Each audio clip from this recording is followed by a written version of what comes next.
siang semuanya, semoga suara saya jelas. Perkenalkan, nama saya Timothy Octavianus Nurulingga.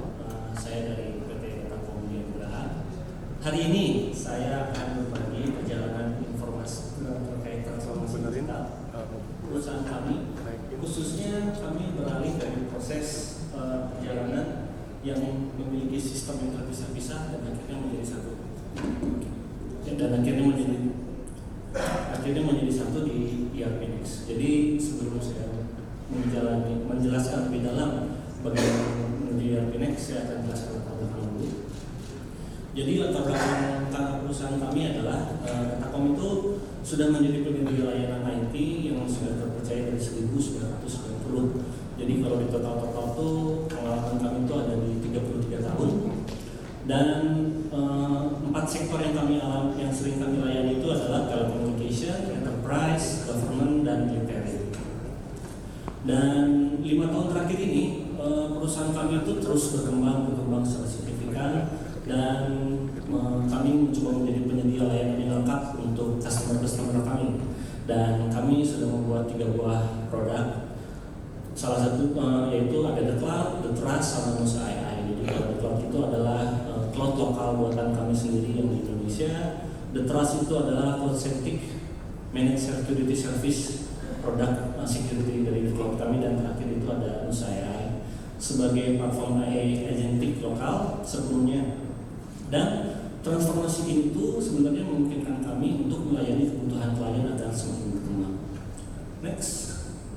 Dan sebelum lebih lanjut kita menjelaskan lebih dalam, izinkan saya menjelaskan bahwa ini adalah merupakan hal penting bagi perusahaan kami.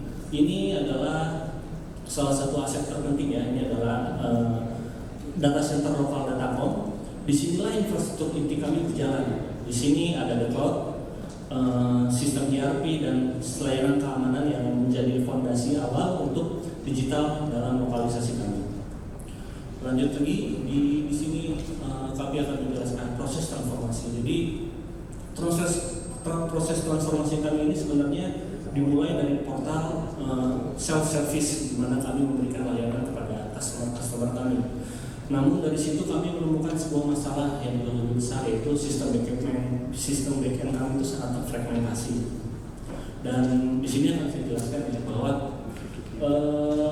di departemen kami itu karena kami konsultan IT, otomatis setiap departemen memiliki kendala kebutuhan IT, request dan akhir dampaknya apa? Banyak departemen kami memiliki sistem yang berbeda-beda. Contohnya AX untuk accounting, CRM untuk sistem penjualannya sendiri, HR untuk SDM-nya, dan spreadsheet untuk project. Dan itu dampaknya itu integrasinya kurang maksimal dan tidak efisien, dan antar divisi itu data-datanya kurang visibilitas gitu untuk bertukar-tukar data.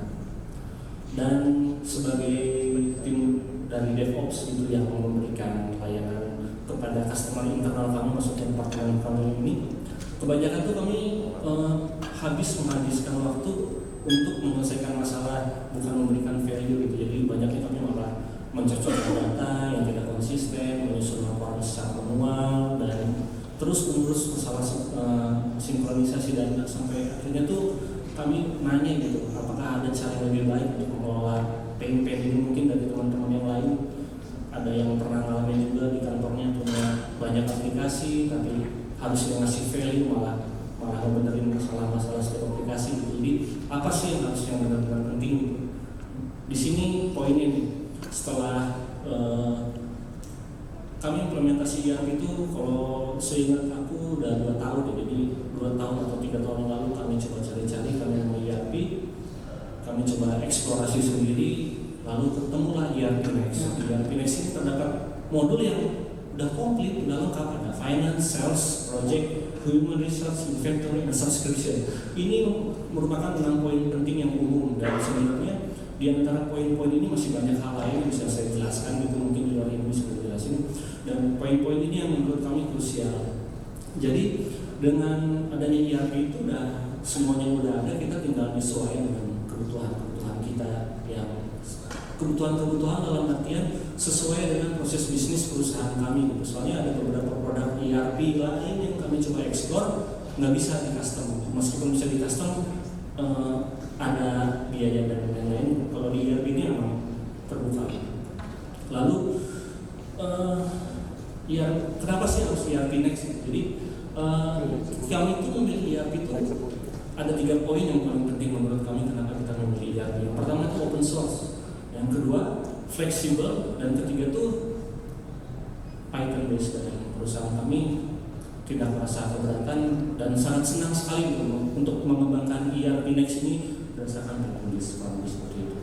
Dan kami bermitra dengan partner dengan Agile Technica, kami joint development, sama-sama membangun, dan semua kerjasama kami dengan Agile Technica itu semuanya hasil sepenuhnya oleh lokal. Jadi bisa dibilang pengembangan aplikasi ERP Next kami dengan Agile Technica itu beneran pure 100% dibawakan dari lokal, dari kami gitu. Dan dengan Agile Technica yang jauh dan ERP Next kami yang hanya bisa diakses dari internal kantor kami, ya kami menggunakan VPN untuk integrasi datanya. Lalu bersama Agile Technica itu kami mulai memetakan proses bisnis dan melakukan migrasi ke ERP. Jadi dari aplikasi-aplikasi yang berdiri tadi sebelumnya saya jelaskan, sedikit demi sedikit kami migrasikan datanya ke ERP. Terus kami mengimplementasikan perangkat-perangkat lunak dan dapat satu inti jadi bahwa pengolahan data dan implementasi ERP itu bukan hanya sekedar implementasi, tapi merupakan pola pikir. Jadi salah satunya itu di sini ada 3 poin yang bisa saya jelasin, bahwa dengan adanya ERP Next kami itu jadi bisa mengotomatisasikan tugas-tugas yang berulang, lalu data-data yang duplikat, data-data yang istilah kami data kotor itu bisa kami clean up dan menyatukan semua tim yang tadinya menggunakan berbagai macam aplikasi menjadi satu, semuanya all in ERP Next seperti itu. Lalu ERP kami install di cloud kami sendiri, jadi dan sejauh ini berjalan lancar. Dan karena di hosting di lokal cloud kami, di balik infrastruktur backend yang kuat ERP Next ini, ERP kami itu termasuk didukung oleh PostgreSQL as a service, Postgres as a service, S3 compatible object storage, distributed NFS, managed Kubernetes, and private development. ERP Next dalam maksudnya bisa di-deploy di perangkat-perangkat atau cloud manapun. Lalu dengan ERP Next apa sih yang bisa kita fokuskan? Jadi dengan ERP Next tuh akhirnya tuh kita tuh udah bisa yakin gitu bahwa data-datanya udah menjadi satu sistem dan ini udah bersih dan terpusat gitu. Jadi kalau sebelumnya kami suka pindah-pindah aplikasi, menjelaskan cari-cari data yang mana yang benar, dengan ERP Next itu semuanya datanya udah ngelingkup, udah satu line dari awal sampai akhir, dari ibaratnya dari sales sampai untuk opti dan penjualan itu semuanya dari satu, udah perlu.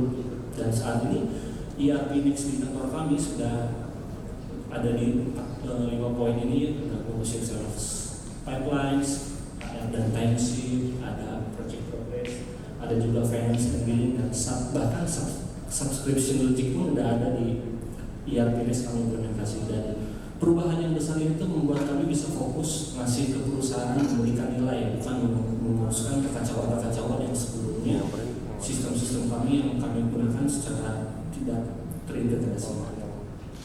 Lalu kalau misalnya nanya, terus ERP Next itu berguna, kenapa bisa berguna gitu? Dan setelah mengadopsi ERP Next itu tuh ada 4 poin yang harus diketahui ya. Yang pertama, ERP Next itu tuh open source, dia tuh hemat biaya dan sepenuhnya bisa di custom. Dan kedua, dia memiliki strong API, mudah diintegrasikan. Dalam artian jika kalian punya sistem existing dan menggunakan ERP itu, ERP support API, jadi sangat mudah integrasinya. Dan modulnya komplit, kita tidak perlu membangun dari awal, cukup melihat modul yang existing dan kita kembangkan, jadi nggak usah mendevelop modul dari scratch. Dan yang terakhir adalah ERP Next ini sangat memungkinkan bertumbuh dengan berkembangnya perusahaan, dan dia scalable, bisa dikembangkan sesuai kompleksitas bisnis perusahaan. Lalu di sini saya menjelaskan kalau jika kita semua atau yang ada di ruangan ini pernah mengalami permasalahan internal, ada beberapa poin yang jika ingin melakukan transformasi digital gitu. Jadi yang pertama itu kita harus memprioritaskan hal-hal yang penting dan jangan coba sekali-sekali melakukan perbaikan sekaligus, jadi ada proses berkala perbaikannya. Lalu yang kedua, kita harus menentukan pilihan alat yang saling terhubung dan terintegrasi, karena untuk saat ini aplikasi itu sebaiknya sudah bisa terintegrasi. Lalu yang ketiga, penting banget namanya mendokumentasikan. Ini tuh penting untuk konsistensi dan skalabilitas.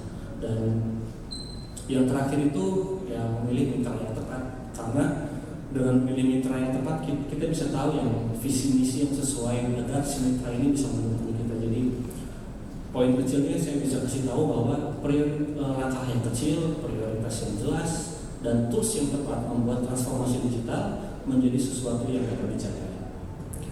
Lalu di sini adalah saya akan menjelaskan demo aplikasi saya. Di sini saya akan menjelaskan demo aplikasi berdasarkan doc type yang kami buat sendiri, namanya Plan Collective Leave. Plan Collective Leave ini adalah di mana tim HR membuat cuti bersama, di mana di aturan kami itu cuti bersama itu menggunakan cuti tahunan karyawan. Dan harapan dari HR itu dikasih ke kami, saya maunya kalau cuti bersama hari tertentu dengan deskripsi ini memotong otomatis ke semua karyawan, dan jumlah karyawan kami lumayan banyak, ada 500 sampai 700 gitu, dan kayaknya sangat memakan waktu gitu kalau HR harus print satu persatu atau masukkan file Excel, bar Excel. Jadi setelah kami coba mengembangkan seperti ini, nanti pada saat implementasinya tim HR tinggal menuju doc type terkait, lalu dia klik add button, dia tinggal tentukan targetnya mau memotong cuti mana, lalu setelah itu kita masukkan tanggal mulainya, di sini masukin tanggal mulai cutinya akan dipotong kapan, tanggal berakhirnya kapan. Di sini juga ada bagian description, lalu tinggal save dan submit. Dan jika sudah proses save dan submit berjalan, kami sudah setting juga bahwa sistemnya akan berjalan secara otomatis yang mengkerojok. Jadi karena data kami itu banyak, jadi saya dengan tim development memecah-mecah datanya gitu. Jadi datanya itu bakal jalan secara runut sampai semua karyawan datanya ke Git. Jadi di sini ngasih tahu bahwa ini loh dari plan collective list ini sudah tergenerate berapa. Di sini kita bisa lihat ada jumlahnya berapa. Di sini juga saya ngejelasin ya bahwa di sini ada connection yang sengaja kami siapin ke plan collective list. Tujuannya buat apa? Biar nanti HR saat mau tahu nih ini modulnya kayak gimana, udah kepotong berapa, ada di sini. Itu kurang lebih. Di sini juga ada penjelasan konsep dan berjalan seperti apa. Lalu transformasi ini membuktikan bahwa kolaborasi lokal dapat menghasilkan solusi nyata. Kami juga membuka kerjasama dengan siapapun, dan dengan agile teknika dari sisi backend dan internal kami dari sisi frontend menjadi contoh yang bagus bahwa sinergi lokal itu bisa mendorong perubahan yang besar untuk perubahan di masing-masing perusahaan. Dan itulah perjalanan kami